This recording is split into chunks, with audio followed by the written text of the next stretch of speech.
Tu veux comprendre comment fonctionne la prime d'assurance? Tu es au bon endroit.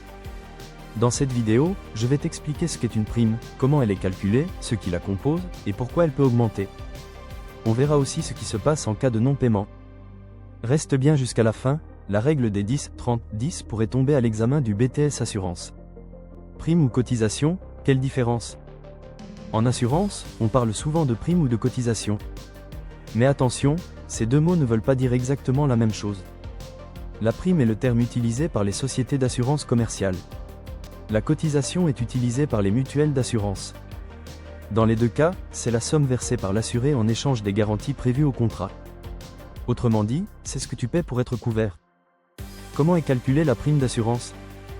La prime ou cotisation se compose de deux éléments. La prime de risque, c'est ce qui correspond au coût réel du risque à assurer. Les déchargements, ce sont les frais de gestion, de distribution, et les taxes. Plus le risque est élevé, plus la prime augmente. Deux facteurs clés entrent en jeu, la fréquence des sinistres, le coût moyen des remboursements, par exemple, en complémentaire santé, le montant peut varier selon l'âge de l'assuré, son lieu de résidence, sa situation familiale. Un jeune célibataire dans le Vercors ne paiera pas la même prime qu'un couple senior à Paris. Pourquoi la prime augmente-t-elle? Chaque année, les assureurs ajustent leurs tarifs.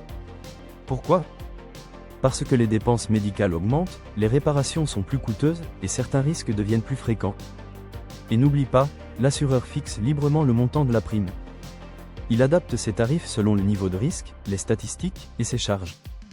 Le paiement de la prime est-il obligatoire? Oui. Le paiement de la prime ou cotisation est une condition essentielle pour que ton contrat reste valable. En général, elle est payée au début de la période de garantie, sauf exception. Si tu ne paies pas, tu t'exposes à une résiliation du contrat. Que se passe-t-il en cas de non-paiement? Voici la procédure légale, appelée règle 10-30-10. L'assureur attend 10 jours après la date d'échéance pour envoyer une mise en demeure. Pendant les 30 jours suivants, les garanties restent actives. Si la prime n'est toujours pas payée, les garanties sont suspendues. Après encore 10 jours, l'assureur peut résilier définitivement le contrat. C'est une procédure encadrée par la loi, et elle s'applique à tous les types de contrats.